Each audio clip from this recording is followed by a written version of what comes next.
através do Facebook, me acompanhando nessas lives que venho fazendo diariamente ao vivo, em qualquer hora do dia, porque realmente a gente ainda não tem um horário definido, a não ser a nossa conversa de segundas às sextas-feiras, que geralmente é entre 4 e 5 horas da tarde, né? Ou 16 ou 17 horas, como queiram, em que estou buscando justamente conversar e saber do que realmente está acontecendo do outro lado de lá, porque realmente, na realidade, pouca coisa, digamos, a gente está buscando fazer de prático, a não ser permanecer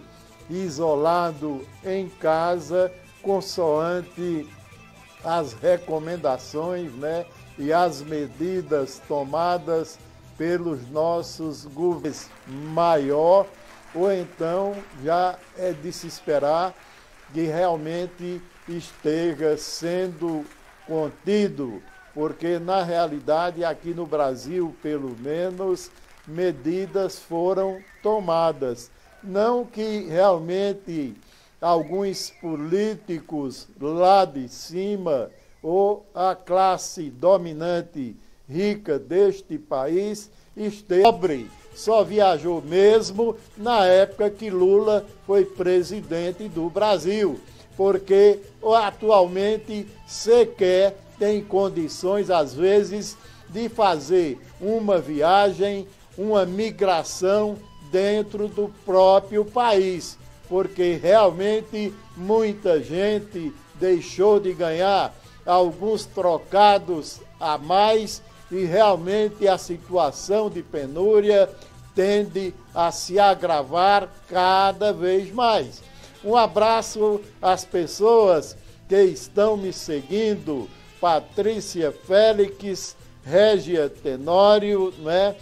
E também a outros mais internautas que estão me acompanhando nessa live ao vivo. Mas quer tenha, rico ou não, trazido a doença para o nosso país, o que realmente é verdade, porque pobre, na realidade, não está viajando mais para o exterior.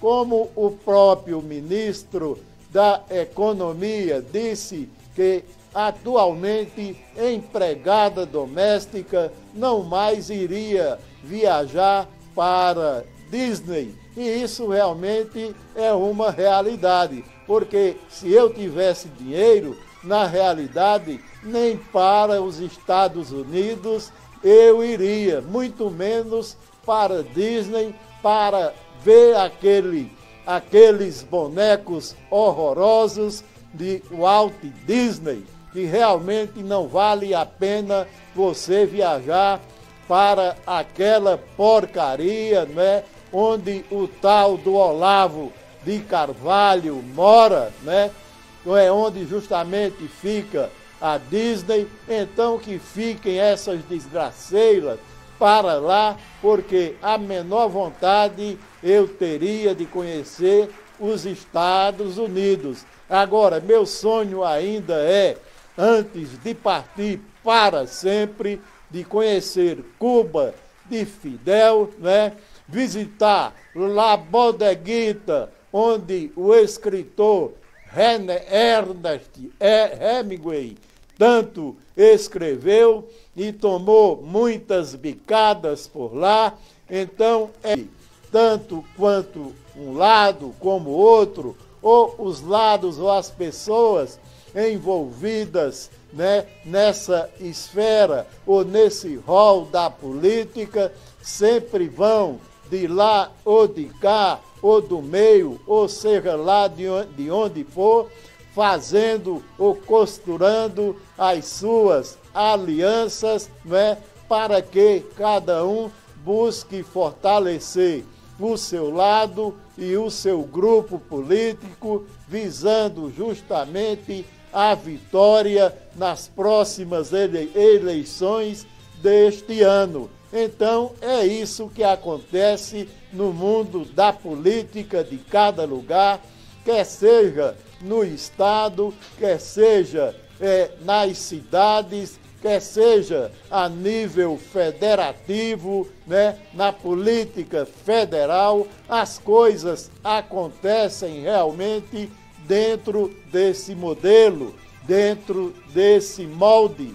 Então, ninguém pode realmente se admirar ou se indignar com o tipo de aliança política que, porventura, venha a ser feita. Porque em política, né, na praxe política, na realidade, tudo é possível de acontecer. Então, que vença quem souber mais articular, porque na realidade, aqui em Buíque, ainda um dos maiores articulistas da nossa política, ele está fazendo o jogo que ele acha que é correto. E acredito que é dessa maneira, sim, pois o próprio Paulo Câmara, que era um poste realmente sem luz, Eduardo Campos, quando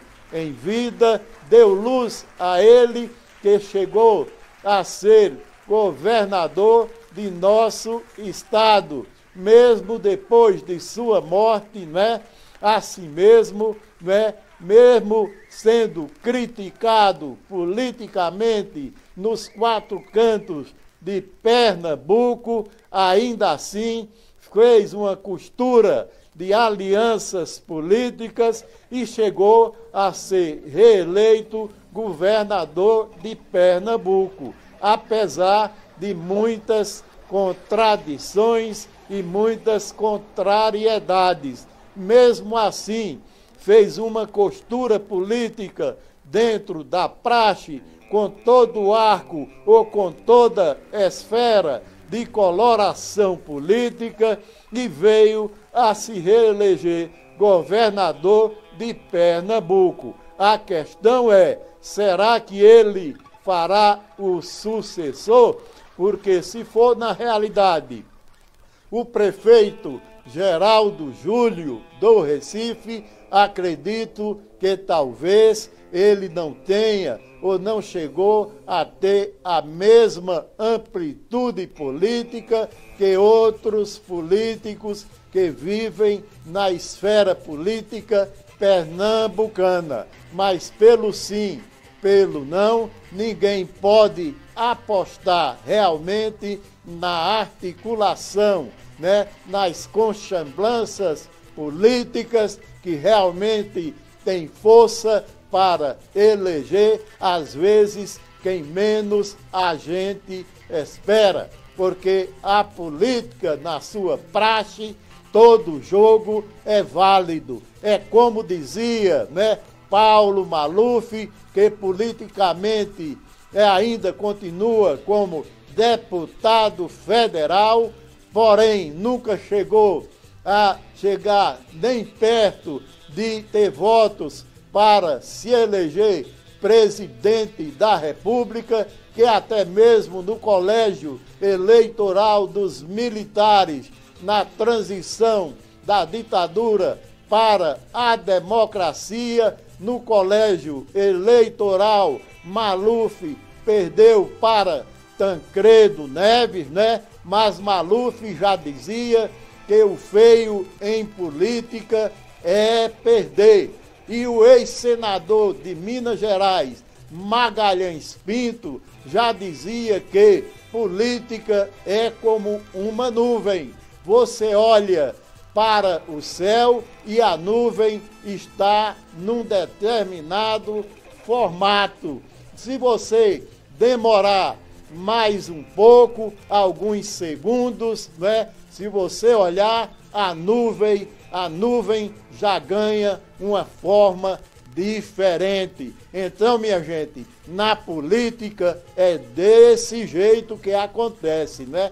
Você não pode realmente confiar ou acreditar piamente em quem realmente segue ou deixa de seguir esse ou aquele grupo ou aquele político, porque em política realmente é como dizia Magalhães Pinto, é como uma nuvem que se desfaz no abrir e fechar de olhos. E Paulo Maluf já dizia que o feio em política é perder, o que significa em dizer que não importa que os meios sejam éticos ou aéticos, morais ou imorais. Foi isso que Paulo Maluf quis dizer com essa sua famosa praga. Mas a gente tem que realmente alertar aos políticos, né,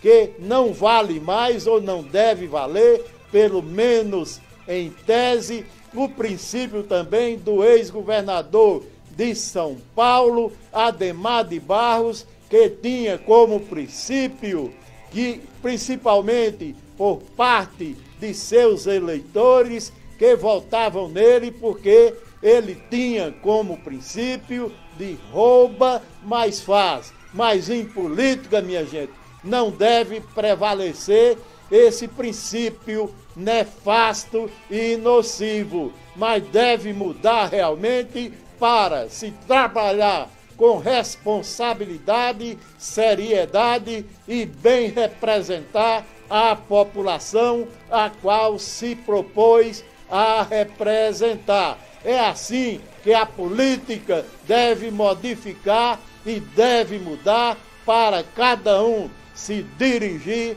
na mais profunda responsabilidade e seriedade. Era isso que tinha a dizer nesta tarde de sábado, 4 de abril de 2020, né? A todos vocês, internautas, que estão me acompanhando. E até o sábado que vem, em mais uma interatividade virtual. Então participem mais, né? Me questionem, vamos entrar nessa discussão virtual, vamos interagir e peço a cada um que me sigam no site Circuito Direto News, né? Que tenho publicado interessantes matérias escritas, né? Matérias políticas, econômicas e sociais e de todos os assuntos de interesse da população. E me sigam também no meu canal CDN do YouTube, né? Vá lá, dê o seu like, se inscreva, dê sua opinião, me dê um tema para que eu faça um vídeo crítico, né? Ou então elogiável, porque nem sempre as pessoas ou atitudes são dignas ou indignas de elogios ou de somente críticas. A gente também está aqui para elogiar, seja lá quem for, quando fizer algum feito louvável. Mas enquanto isso não acontece, a gente tem que realmente descer a lenha sem dó nem piedade e criticar mesmo. Porque se você baixar a cabeça, você será engolido por uma minoria que realmente está dominando este país, esta nação. Então, dê o seu grito de liberdade, se liberte, adquira consciência, procure ver o que está certo e o que está errado e procure justamente admitir ou não aquilo que você realmente adquirir o devido conhecimento para saber ter um juízo ou fazer um juízo de valor. Era isso que tinha a dizer nesta tardinha de sábado, 4 de abril. Então, minha gente, este programa tem um patrocínio cultural da Buíque Gás a chama que rende mais, que já está em pleno funcionamento e bem servindo a comunidade buiquense e também da panificadora Cardeal de Arco Verde, o melhor pão da cidade. Então, até sábado, na interatividade virtual, com Manuel Modesto